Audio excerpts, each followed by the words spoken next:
자리로 이렇게 오신 여러분을 환영합니다. 참으로 지금 여러 가지 상황이 지금 코로나 상황, 대선 상황, 세상은 소란스럽습니다. 그러나 우리가 그 소란스러움에 속을 필요는 없습니다. 이 시간 성탄절의 은혜와 성탄절의 평강과 성탄절의 감사와 성탄절의 기쁨과 성탄절의 회복이 우리에게 충만하게 임하는 시간 되기를 바랍니다. 오늘은 성탄 예배이면서 동시에 원단 2강 예배입니다. 그래서 오늘 말씀의 제목이 3생명운동의 플랫폼. 1강은 3초월의 플랫폼, 2강은 3생명운동의 플랫폼입니다. 지금 이 성탄절은요 참 신기하죠. 이슬람 국가에서도 크리스마스는 지냅니다. 파티하고 모이고 막 들뜹니다. 인도가 어떤 것인가요? 힌두교, 불교, 이슬람교 다 있는 게 인도 아닙니까? 대표적인 우상 국가 아닙니까? 인도에서도 크리스마스에는 트리 만들고 난립니다. 제가 엊그제 보니까 여기 운천저수지 앞에 거기에도 트리를 참 멋있게 세워놓고 위에 십자가도 딱 붙여놨더라고요. 십자가의 의미를 모르고 크리스마스의 의미를 모르고 전 세계 사람들이 크리스마스라고 하면 좋아서 선물 나누고 놀러 다니고 축제 즐기는 날인 줄 알아요. 이 사탄이 크리스마스의 의미를 완전히 이상하게 만들어 버렸죠. 우리는 이 성탄절의 의미가 뭐냐, 예수님 십자가의 의미가 뭐냐 진짜로 알고 누려야 되겠습니다. 그 능력을 내 것으로 누려야 되겠습니다. 소년이여 희망을 가져라 이런 말이 있죠. 소년이여 야망을 가져라, 희망을 가져라. 아니요, 희망이 아니고요, 사실은 절망을 먼저 알아야 돼요. 인생이 절망이고 세상이 절망이고 미래가 절망이다. 절망을 먼저 알아야 돼요. 왜?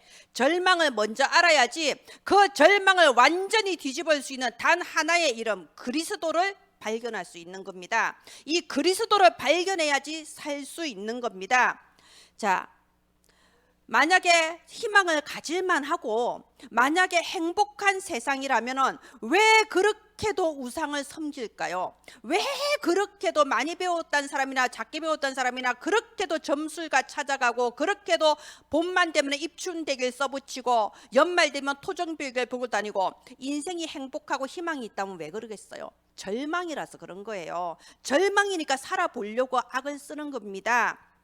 그래서 이 세상에 왜 이렇게도 정신병이 가득한가요? 지금 진짜 거의 정신병이 너무 우리 곁에 너무 가득합니다. 정신병만 있나요? 육신의 질병 가득합니다. 특히 이 지역은요 나가면 전부 다 걸음걸이가 바른 사람이 별로 없어요. 전부 비틀거리고 그래요. 나이 드신 분이나 젊은 사람이나 평생 동안 술과 그리고 여러 가지 약물과 방탕한 생활 속에서 이제 육신이 망가져 버린 거죠. 육신의 질병, 정신의 질병이 가득해요. 그 중에서 좀 그래도 생각이 터인 사람은 스스로 이 마음을 다스린다, 인격 수양을 한다, 나름대로 힐링을 한다, 뭐 재미있게 사는 것처럼 보이지만 결국 그것은 포장일 뿐이고 속에는 다 지옥이에요.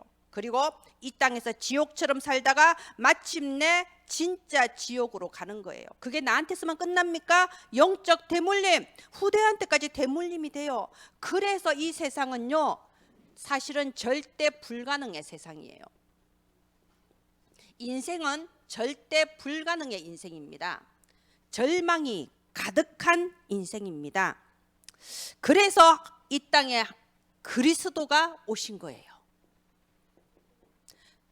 절대 불가능이기 때문에 그리스도가 오신 겁니다. 절망이기 때문에 그리스도가 이 땅에 오신 겁니다. 그래서 예수 그리스도는 임마누엘. 임마누엘이 무슨 뜻인가요? 하나님이 우리와 함께 하신다. 하나님을 떠나서 이런 절망과 절대 불가능의 인생이 되었기 때문에 하나님이 우리에게 오신 거예요. 임마누엘의 주님이십니다. 예수 그리스도께서 오늘 이 땅에 이 성탄절에 이 땅에 태어나신 것은 우리에게 하나님이 함께하는 임마누엘을 회복시키기 위함이에요. 그래서 예수님이 태어나시기 전에 수천 년 전에 이미 이사야 선지자를 통해서 처녀가 잉태하여 아들을 낳으리니 그 이름을 임마누엘이라 하리라. 이를 번역한 적 하나님이 우리와 함께 계시다. 하나님을 떠난 우리가 하나님을 만나서 뭐가 회복이 됐나요? 창세기 1장 27절 형상이 회복된 겁니다. 원래 인간은 하나님의 형상대로 지음받은 거룩한 존재예요. 온 세상을 다스리고 충만해라. 하나님이 이런 축복을 주신 거예요. 그게 하나님의 형상이에요. 이게 우리 영적 신분 아닙니까? 이걸 그리스도께서 회복시켜 주신 거예요. 또 그리스도께서 뭘 회복시켜 주셨나요? 창세기 2장 7절, 생기를 그 코에 불어넣으시니 사람이 생명이 된지라. 생명력을 우리한테 회복시켜 주셨어요. 여러분, 걸어 다닌다고 다 살아있는 거 아니에요. 말한다고 다 살아있는 거 아니에요. 몸은 살아있고 혼은 살아있어요. 우리 마음과 생각, 감정이 혼입니다. 몸도 살아있고 혼도 살아있는데 뭐가 죽어있냐? 가장 중요한 영이 죽어있는 거예요. 다 살아있는 거 아닙니다. 그래서 생명을 잃어버린 거예요. 그런데 이 중요한 영적인 생명을 그리스도께서 회복시켜 주셨어요. 그리고 창세기 2장 1절부터 7절, 원래 인간은 하나님께서 그 형상대로 창조하시고 참된 영원한 생명을 주시고 그 안에서 완전한 축복을 누리게 하셨어요. 에덴의 축복, 완전한 축복을 누리게 하셨는데 잃어버렸던 이 세 가지 삼생명을 그리스도께서 회복시켜 주신 거예요. 오늘 삼생명이 바로 이 의미입니다. 자, 우리가 이런 축복을 원래 받았어요. 그런데 이걸 언제 잊어버렸죠? 창세기 3장에서 이걸 다 잃어버린 거예요. 창세기 3장에 하나님이 주신 이 원래의 생명을 우리가 다 잃어버렸어요. 우리 이런 말 하죠. 아, 상처받았다. 예, 부모 때문에 상처받고 다른 사람의 말 때문에 상처받고 돈이 없어서 상처받고 얼굴이 못생겨서 상처받고 공부를 못해서 상처받고 상처받았다 말 너무 많이 하죠. 이거 아셔야 돼요. 그거 상처 아니에요. 이거는 다 육신적인 상처예요. 근데 이 사탄이 이 육신적인 상처를 가지고 하나님을 떠난 원래 인간의 이 상처, 하나님을 떠난 근본적인 상처를 모르게 속이는 거예요. 말하자면 이런 겁니다. 지금 내 몸에 암덩어리가 있어요. 내 암 환자예요. 시한부 인생이에요. 그런데 걸어가다가 어디 부딪혀서 무릎팍 아프다고 막 이제 그러잖아요. 말은 그거하고 똑같은 거예요. 육신적인 상처, 인간적인 상처로 우리를 속이는 거예요. 근본 상처를 모르도록. 하나님을 떠난 근본 상처, 하나님을 떠나서 죄의 종, 사탄의 종된 이 근본 문제를 모르게 하는 거예요. 그래서 서로가 서로에게 상처를 주고 상처를 받으면서 여러 가지 불신자 상태 속에 고통받고 살면서 진짜 문제가 뭔지도 모르게 속이고 진짜 문제가 뭔지를 몰라요. 절대 불가능이 뭔지를 몰라요. 그러니까 그리스도가 내게 와야 된다는 것도 모르는 거예요. 크리스마스의 의미도 모르게 만드는 겁니다. 바로 이 문제를 완전히 끝내시려고 그리스도께서 오늘 이 땅에 오신 거예요. 그리고 그분은 그냥 어떤 편안하게 이렇게 이 문제 해결해 주신 게 아니고요. 이분은 십자가에 죽으심으로 피값으로 이 문제 완전히 해결하시고 우리에게 이것을 회복시켜 주신 거예요.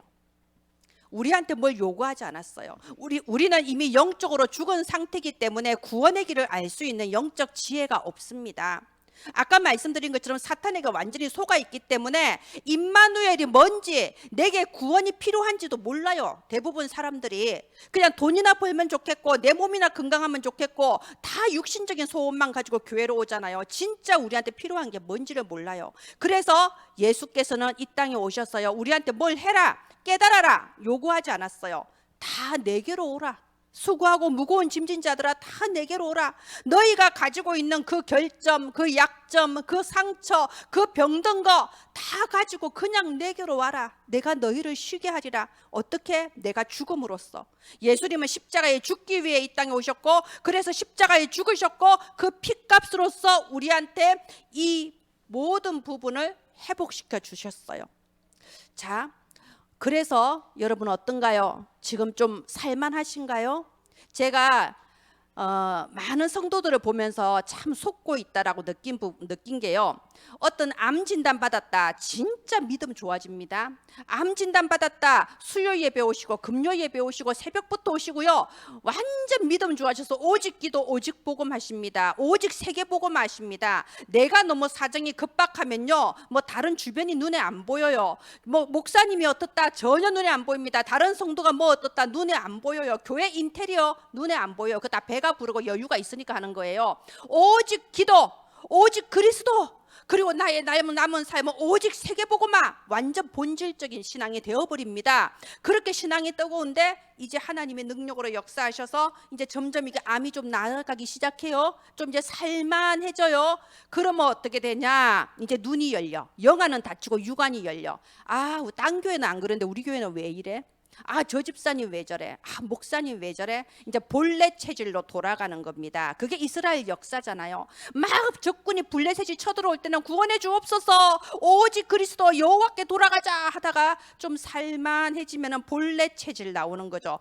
굳이 그렇게 교회를 가야 되냐? 우리가 교제 생활도 해야 되고 우리 좀 모임도 좀 가야 되고 친척들 경조사도 좀 챙겨야지.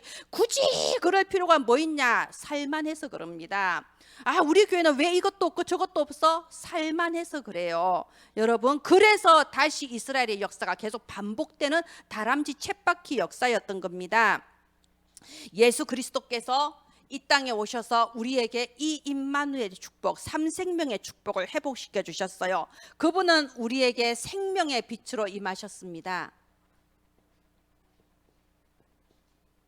요한복음 1장 1절부터 12절, 이걸 로고스 송가라고 해요. 로고스, 말씀이란 뜻입니다. 말씀에 대해서 요한복음 1장 1절부터 12절까지 쭉 나와 있는데요. 1절에 뭐라고 되어 있습니까? 태초에 말씀이 계시니라. 천지를 창조하기 전에 이미 말씀이 계셨어요. 그리고 이 말씀은 하나님이시니라. 예수님께서는 말씀으로 태초에 계셨고요. 이 예수님께서 바로 하나님이시고요. 요한복음 1장 2절에 보면요, 천지의 모든 만물이 그가 없이는 지어진 것이 없다. 예수님은 천지의 만물을 창조하신 창조주 하나님이십니다. 이 부분에 여러분은 확신을 가지세요. 하나님보다 밑에 있는 분이 예수님이다. 많은 기독교인들이 이런 것도 몰라요. 가장 기본적인 것도. 예수님이 바로 창조주 하나님이십니다. 태초에 계신 말씀 하나님이십니다. 그래서 요한복음 1장 4절에 보면요, 그 안에 생명이 있었으니 이 생명은 사람들의 빛이라.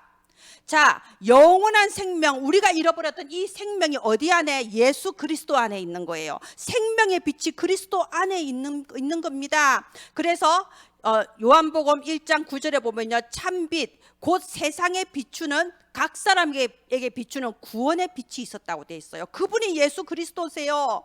생명의 빛이신 그리스도, 창조의 빛이신 그리스도께서 저희 각 사람에게 구원의 빛을 비추어 주신 거예요. 1장 10절부터 11절까지 보면요, 이 세상에 오면 사람들이 알지 못했다고 되어 있어요. 빛을 알지 못했다고 되어 있어요. 영접하지 않았다고 되어 있어요. 그런데 요한복음 1장 12절에 뭐라고 되어 있나요? 영접하는 자, 생명의 빛을 알고 영접하는 자, 그들에게는 하나님의 자녀가 되는 권세를 주심이니, 이 예수 그리스도 생명의 빛 대신 그리스도를 영접하는 자에게는 창조의 빛으로 임하셔서 우리를 하나님의 자녀로 재창조해 주신다 이겁니다.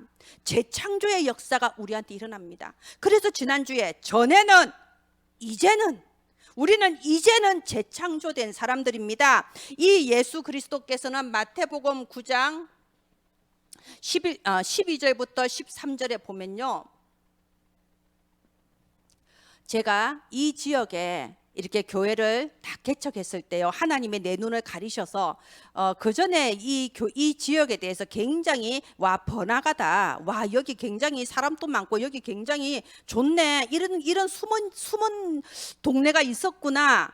그러면서 지나가면서 이런데 왜 다락방 교회가 없지? 그리고 한 1년 있다가 제가 여기 딱 개척을 하게 됐거든요. 근데 제가 여기 개척해보고 알았어요. 아니, 내가 그때 눈에 콩깍지가 끼었구나. 하나님 콩깍지 끼게 하셨구나.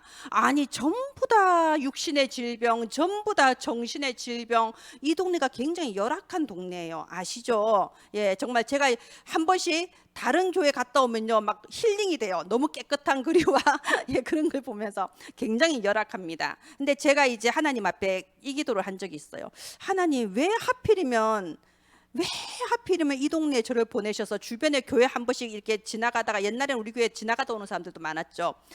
막 술에 만취되어서 들어오고, 아니면 돈 받으러 들어오고, 또 전도하러 가서 만나보면 다 정신 문제, 육신 문제고, 왜 이런 곳에 저를 보내셨습니까? 이런 기도를 한 적이 있어요. 그때 하나님이 저한테 이 말씀을 주시더라고. 이 말씀 주셔서 이렇게 굉장히 회개했습니다. 무슨 말씀입니까? 건강한 자에게는 의원이 쓸데없나니 병든 자에게라야 의원이 쓸데있느니라. 나는 의인을 부르러 이 땅에 온 것이 아니고 죄인을 부르러 왔노라. 제가 굉장히 회개했습니다. 하나님은 병든 자를 치유하시기 위해 이 땅에 오시고 죄인을 살리시기 위해 이 땅에 오셨는데, 나는 건강한 자를 바라고 제대로 된 사람을 바라고 의인을 바라는 거예요. 그러면 또 나는 그러면 건강하냐? 저 안 건강해요. 굉장히 저도 병든 사람입니다. 나는 의인이냐? 저도 죄인입니다. 저도 창세기 3장, 6장, 11장으로 가득한 죄인입니다. 나도 병든 자고 나도 죄인이면서 나는 주변 사람들에게 건강한 사람, 제대로 된 사람이기를 바라고 의인이기를 바란다 이거예요. 그래서 우리가 그런 병든 자, 죄인들을 우리가 돌아보지 않고 싫어하니까 예수님이 그들에게로 가신 거예요. 그래서 예전에 성제롬이라는 분이 이렇게 말했어요. 너희가 교회 안에서 좋은 옷을 입고 휘황찬란하게 인테리어를 하고 너희가 교회 안에서 거룩한 척 하고 있을 때, 저 예수님께서는 저 밖에 가난한 자, 병든 자들과 함께 고통받고 계신다고.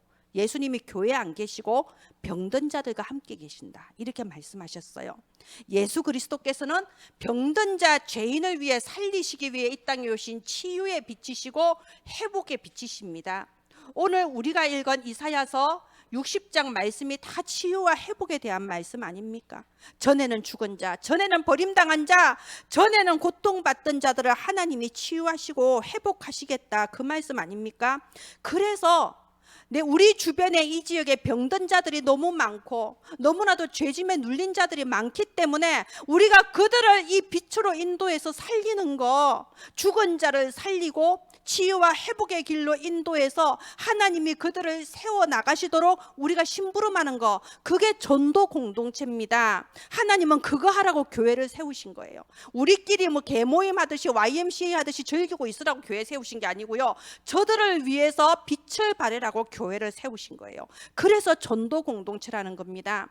하나님이 은혜나무 교회 세우신 이유가 그거예요. 그뿐입니까? 하나님께서 이 지역에 교회를 세우셨다면 우리는 반드시 다민족 마음에 담아야 됩니다. 이 지역에 얼마나 많은 TCK가 있어요? 얼마나 많은 다민족이 있어요? 생각해 보세요. 우리는 한국에서 자라서 지금까지 한국에서 몇십 년 살아도 힘들다, 못 살겠다 하는데, 정말 비행기를 타고 전혀 상상치 못한 얼굴 생김새도 다른 이런 외국에까지 와서 살겠다고 할 때는 그 사람들의 영적 문제가 얼마나 심각하며 얼마나 그 마음에 얼마나 공허감이 크겠습니까? 이게 이 사람들은 건강보험이 안 되니까 병원은 못 가잖아요. 굉장히 정신 문제 많아요. 우리 지역에 있는 외국인들이요, 불면증, 우울증, 조울증, 이런 굉장히 정신 문제에 많이 시달리고 있습니다. 그래서 멀리 해외에 있는 사람도 선교한다고 그러는데, 우리 지역에 있는 이 237 다민족 TCK 살리자, 그게 선교 공동체예요.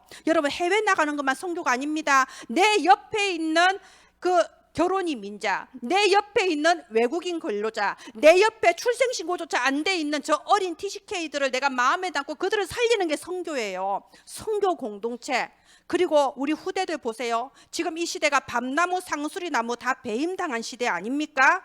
여러 가지 재앙 중에 사람들은 길을 잃지 못하고 방황하는 밤나무, 상수리나무, 완전히 배임당한 황폐한 이 시대에 하나님께서 우리의 후대들을 부르셔서 이들이 그루터기라고 하시는 거예요. 이들이 237 나라 살릴 거라고 하시는 거예요. 우리는 이들을 서밋으로 기르는 후대 공동체, 그거 하는 게 하나님께서 교회를 세우신 이유고 목적입니다. 거기에 우리 인생의 비전이 맞춰져야 돼요. 내 개인의 비전 말고 하나님의 비전에 내가 딱 맞춰줘야 되는 겁니다. 그리고 예수 그리스도께서는요, 이사야서 9장 2절에 흑암에 행하던 백성이 큰 빛을 보고 사망의 그늘진 곳에 앉아있던 자들에게 빛이 비쳤다고 되어 있습니다.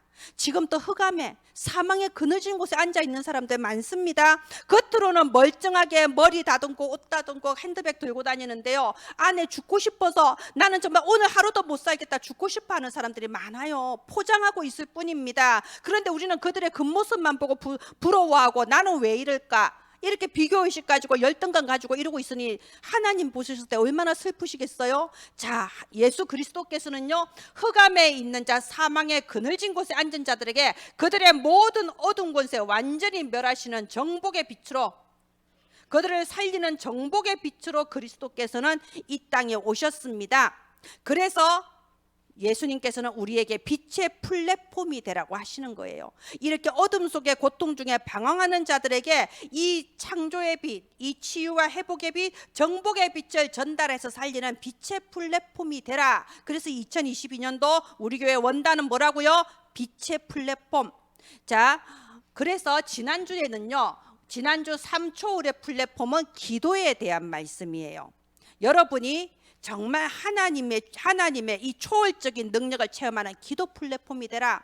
오늘 삼생명운동의 플랫폼은 현장에 대한 말씀입니다. 지금 또 죽어가고 있는 저 현장을 살리는 현장 플랫폼이 되라. 이번 2022년도에 정말 현장 살리는 현장 플랫폼들 되시기를 바랍니다. 내가 어떻게? 여러분 딱 그 세 가지 확신 가지시면 돼요. 하나님은 내 현장에 반드시 세 가지 준비해 놓으셨다. 이것만 딱 확신하시면 됩니다. 뭘 세 가지 준비하셨냐? 하나님은 반드시 나에게 전도 현장을 준비해 두셨어요. 하나님은 반드시 그 현장에 구원받을 제자 준비해 두셨고요. 하나님은 이 제자 운동을 지속할 수 있는 시스템을 이미 내 현장에 딱 준비해 두셨습니다. 이 세 가지 준비해 두셨다. 확신 가지기를 바랍니다. 내 현장, 내가 가장 고통스럽고 내가 가장 싫어하는 바로 그것이 나의 현장일 수 있습니다. 현장이 없는 사람은 없습니다. 제가 왜 어린이 사역을 할까요? 제가 어린이 때 굉장히 힘들었어요. 제가 어린이 때 정말 제가 가장 죽고 싶다고 생각했던 게 어린이 때였습니다. 그랬는데 제가 예전에는요, 제 어린 시절 얘기 입 밖에 꺼내기도 싫어했어요. 제가 예수님 믿지 않을 때는요, 누가 가정에 대해서 물어보면 그것도 싫어요. 내 어린 시절 엄마 아빠 입 밖에 내기도 싫어요. 생각하기도 싫어요. 왜? 너무 상처라서 아예 듣기도 싫고 말하기도 싫고 생각하기도 싫다. 그런데 예수님이 나를 구원하시고 이 빛으로 나를 치유하시고 내게 이 삼생명이 회복되니까요, 그게 그렇게 고통스럽지가 않은 거예요. 그게 그렇게 막 상처가 안 돼. 이제는 상처가 안 돼요. 상처가 안 되니까 말할 수 있는 거예요. 입 밖에 낼 때는 상처가 치유받았다는 거거든요. 그래서 어린이들에게 복음 전하기 시작한 겁니다. 다른 사람하고는 어린이 보는 눈이 다를 수밖에 없는 거예요. 내가 너무 어린 시절에 힘들었기 때문에 어린아이들을 봤을 때 쟤들이 아무 생각 없는 천진난만한 동심이다 이렇게 안 보여져요. 내가 그러지 않았기 때문에. 하나님이 저 영혼을 사랑하시고 몸은 어리지만 영혼은 이미 완전한 하나의 성숙한 영혼입니다. 그래서 이 복음의 말씀이 반드시 필요하고 이 복음의 말씀으로 자라가서 이 복음의 빛을 발할 제자들이다. 이 눈으로 어린이가 보이는 거예요. 그게 나의 현장이에요. 또 제 현장이 어딥니까? 저는 이 은혜나무 교회가 현장입니다. 저에게는 예전에는 제가 현장에서 전도하는 사람이었어요. 근데 지금은 은혜나무 교회가 제 현장이고 여러분이 저의 현장입니다. 그래서 제가 여러분을 위해서 밤낮으로 한 사람 한 사람 기도하는 거예요. 자, 여러분의 현장은 어딘가요? 여러분이 그렇게도 나는 왜 우리 집은 왜 이럴까 생각하는 여러분의 가문이 여러분의 현장이에요. 그래서 하나님께서 그 가문 살리라고 여러분을 거기 태어나게 하신 거예요. 여러분이 사는 이 지역, 젊었을 때는 누구나 지역을 떠나고 싶어 하죠. 아, 난 광주 지긋지긋해, 광산구 지긋지긋해, 큰 데 가서 살고 싶어. 그런데요, 하나님이 이 지역을 내게 주신 현장이에요. 이 지역이 내 현장이고요, 내가 있는 나의 업, 거기가 나의 현장이에요. 전부 찾으세요. 나의 현장이 어딘지. 내게 가장 원한이 가지는 현장, 내가 정말 살려야 될 그 현장, 사단이 가장 나에게 역사했던 현장이 대체 어딥니까? 예, 그 현장, 하나님이 주신 현장 찾으시기 바랍니다. 제자는 누굽니까? 여러분, 제가 수요일에 조인주 장로 그 간증을 카톡에 올려드렸죠. 다 들으셨나요? 예, 꼭 들으시기 바랍니다. 뭐 여러 가지 이제 집중되는 포인트가 있지만요, 저는 딱 이제 어떤 게 딱 귀에 들리냐면요, 이분이 간증을 하면서 10년 전에 15년 전에 그 담임 목사님이 선포하셨던 다락방 메시지를 다 기억을 하고 있더라고요. 제가 처음에 다락방 갔는데 이런 메시지를 들었다 얘기하잖아요. 내가 한 사람 전도해서 데려갔는데 다 하필이면 그 친구 전도해서 데려갔을 때 전도사님이 이런 메시지를 했다. 옛날에 들었던 메시지를 다 기억하고 있는 거예요. 제자는 그런 사람입니다. 제자는 말씀에 반응하는 사람이에요. 말씀을 마음에 담고 말씀을 기억하는 사람이에요. 항상 우리 목사님이 이런 말을 했다, 아니, 사람으로서 한 말을 기억하지 마시고요. 하나님이 강단을 통해서 이런 말씀을 주셨다. 그리고 내가 다락방에서 메시지 전했는데 그 메시지에 반응하는 사람이 있다니까요. 내가 무슨 옷을 입었냐, 내가 뭐 인간적으로 뭐 평소에 무슨 말을 했냐, 이런 데 반응하는 사람 말고 하나님의 그 말씀을 전달했을 때 그 말씀에 반응하는 제자, 여러분 현장에 반드시 있습니다.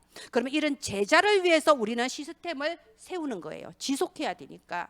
영접 운동만 해놓고 놓쳐버린 사람이 얼마나 많은가요? 여러분 타조 아시죠? 사막에다가 알만 놔놓고 도망가요. 죽든지 살든지. 우리가 타조처럼 돼서 영접만 시켜놓고 나 오늘 한 건 했다 영접하고 잃어버린 사람 얼마나 많습니까? 이 사람들을 지속해서 말씀 안에서 세워나갈 수 있는 시스템이 내 현장에 준비되어 있습니다. 그래서 2022년도에는요 지교회의 해고 중직자의 해라고 하는 겁니다. 여러분의 삶에, 여러분의 현장에 지교회가 세워지기를 바랍니다. 여러분 기억하실 거예요. 2022년도 올해 한 해 동안 얼마나 강단 말씀 제목에 서밋이란 단어가 많이 나왔나요? 서밋.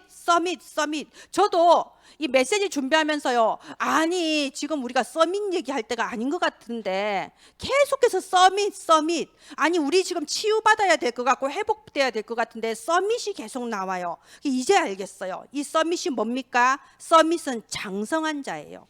이제는 어린아이가 아니고요, 세워진 자예요. 장성한 자입니다. 하나님은 우리를 장성한 자로 지금 세우시는 겁니다. 서밋은 어떤 사람인가요? 항상 나 중심에 잡혀서 내가 상처를 받았니, 내가 마음이 상했니, 내가 기분이 좋니, 내가 기분이 나쁘니, 내가 응답받았니, 나 중심에 있는 사람은 어린아이예요. 그런데 이제 거기에서 한 단계 업그레이드해서 이제는 하나님의 눈으로 내 교회를 보고, 하나님의 눈으로 성도를 보고, 하나님의 눈으로 내 현장을 볼 수 있는 그런 장성한 자가 되라. 이게 서밋입니다. 여러분 우리가 정말 인생 개혁해야 됩니다.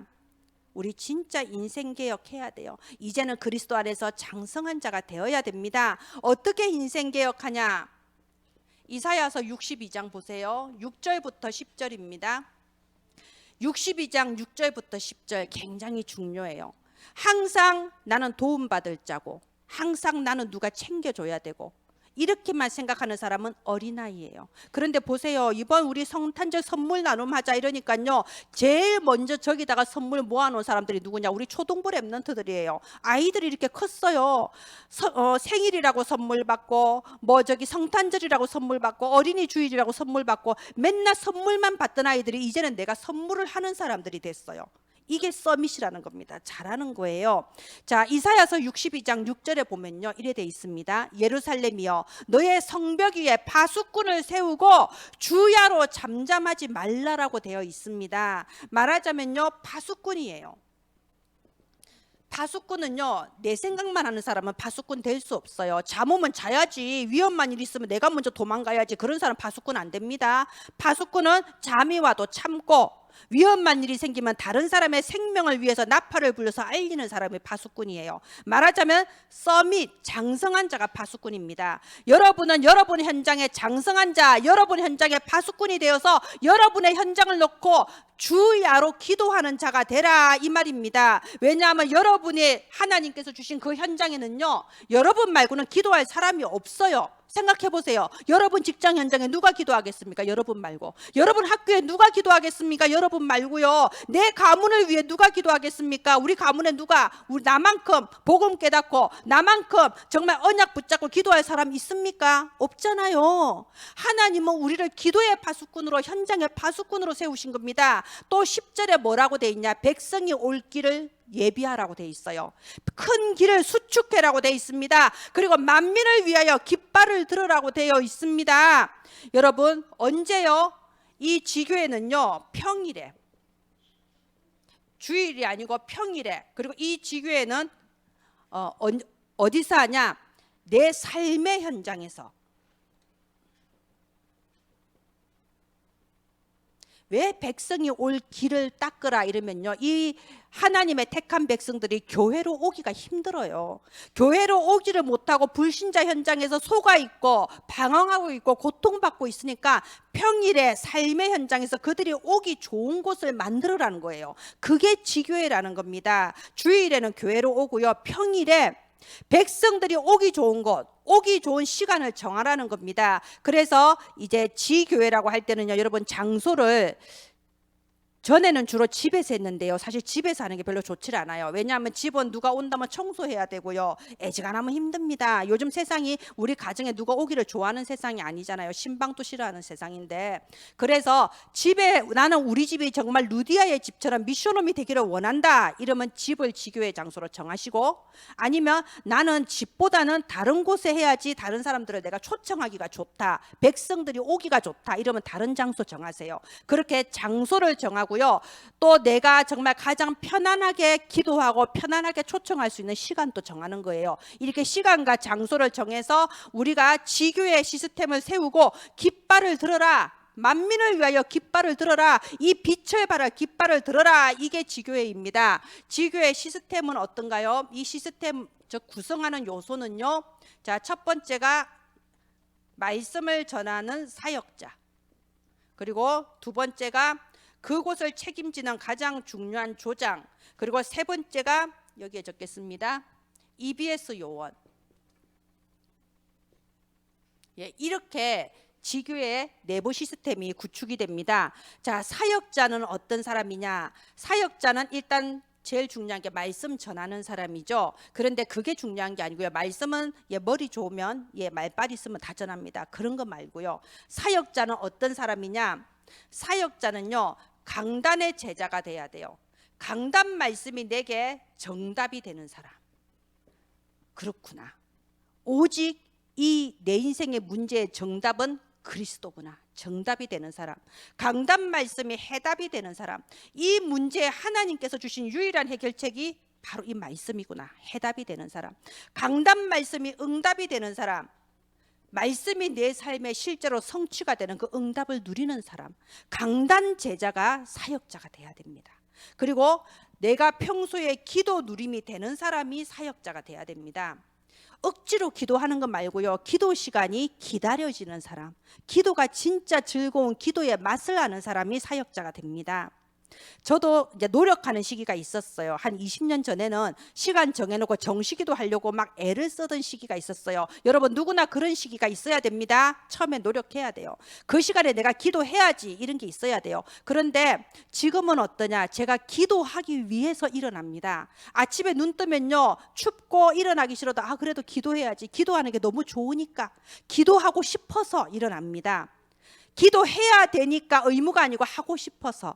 기도가 즐겁고 기도 시간이 기다려지고 기도가 누려지는 사람이 사역자입니다. 조장은 어떤 사람이냐? 일단 조장은 제일 중요한 사람이에요.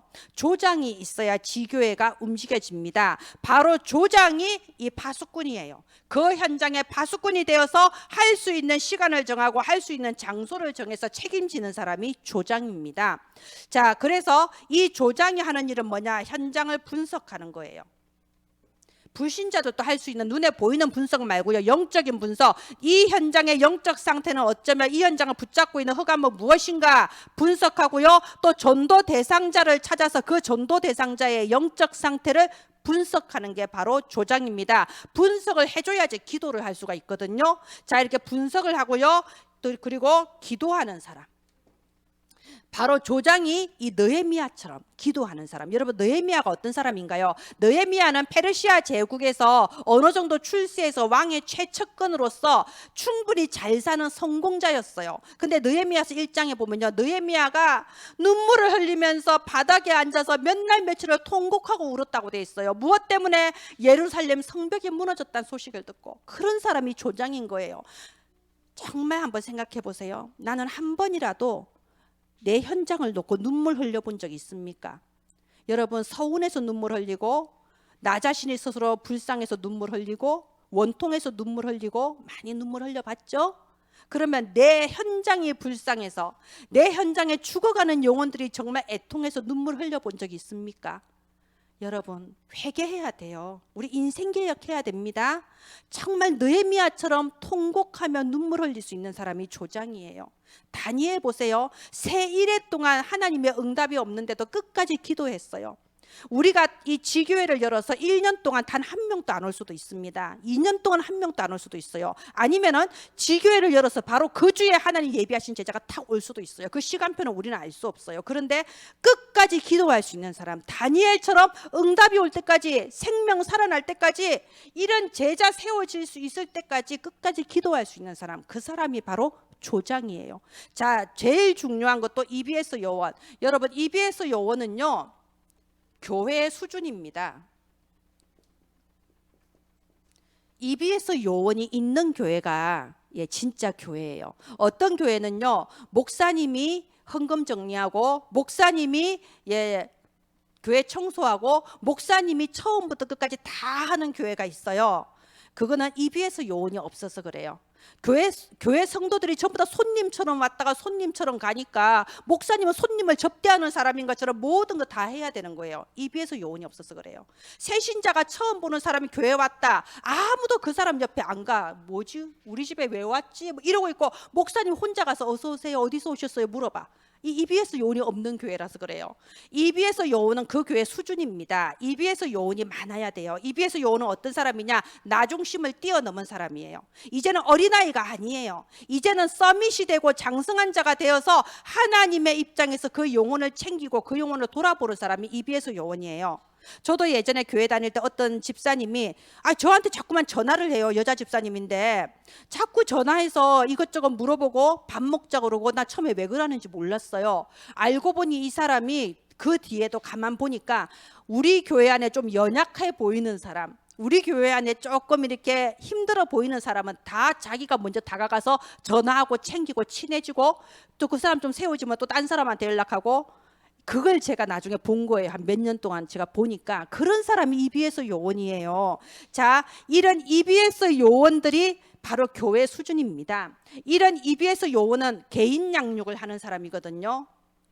다른 사람을 돌아보고 그 사람을 세우는데요, 하나님은 반드시 나하고 똑같은 사람 붙여줘요. 그래서 진짜 정확하게 감추고 싶은 나의 모습까지 똑같이 닮은 사람을 내게 제자로 붙여주는데요, 그래서 나는 그 사람 이해할 수 있는 거예요. 똑같은 사람이니까. 그 한 사람을 붙여주면 그 사람에게 영적인 가족이 되어주는 겁니다. 여러분, 피는 물보다 진하다 그러죠. 피보다 더 진한 게 있어요. 영적인 거예요. 우리 가족도 영적인 부분이 안 맞으면요 함께 할 수 없잖아요. 피보다 더 진한 게 영적인 부분이에요. 그래서 피를 나눈 내 부모 형제는 나를 모르지만 나를 담당하고 있는 나의 개인 양육자, 나를 개인 다락방 해주는 그 EBS 요원은 나를 이해하는 거예요. 나의 영적 가족이 되어주는 거예요. 그렇다고 맨날 똑같은 수준 돼서 똑같이 놀면 안 되겠죠. 모델이 되는 겁니다. 신앙의 모델. 이런 EBS 요원, 이렇게 사역자, 조장, EBS 요원이 팀을 이루어서 백성들이 올 수 있는 곳에 시스템을 만들고 깃발을 드는 거, 기도의 깃발을 드는 거, 그게 지교회예요. 오늘 우리 삶생명운동의 플랫폼인데요, 정말 이 크리스마스 하나님께서 생명의 빛으로, 구원의 참빛으로 이 땅에 오신 날입니다. 우리가 오늘 말씀대로요, 내가 이 생명을 충만하게 누리고 내가 있는 현장에서 일어나 복음의 빛, 생명의 빛을 발해서 많은 사람들이 주께로 돌아올 수 있게 심부름하는 현장 플랫폼으로 설 수 있기를, 이 말씀이 성취되는 2022년도가 되기를 주 예수님의 이름으로 축원드립니다. 기도하겠습니다. 하나님 아버지, 은혜를 감사합니다. 우리 은혜나무 가족들에게 성령의 충만함을 부어주시고 오늘 이 시간 하늘 보좌의 문을 여시며 하늘의 기름진 복, 땅에 하늘의 신령한 복, 땅의 기름진 복으로 충만하게 하여 주시옵소서. 그러나 오늘부터는 내가 너희에게 복을 주리라. 모든 아픔과 슬픔의 날이 이제 완전히 끝나게 하시고 이제 모든 눈물을 닦아주시며 이제는 정말 일어나 예수 그리스도 생명의 빛을 바라며 현장의 기도의 파수꾼이 되는 서밋으로 우리 은혜나무 가족들 축복하여 주옵소서. 그래서 이 교회가 정말 전도 공동체, 선교 공동체, 후대 공동체로 든든하게 세워지며 하나님을 기쁘시게 하는 교회, 하나님의 마음에 합한 교회로 서게 하여 주옵소서. 언약의 말씀 주신 하나님, 언약대로 이루심을 믿습니다. 살아계신 주 예수님 이름으로 기도합니다. 아멘.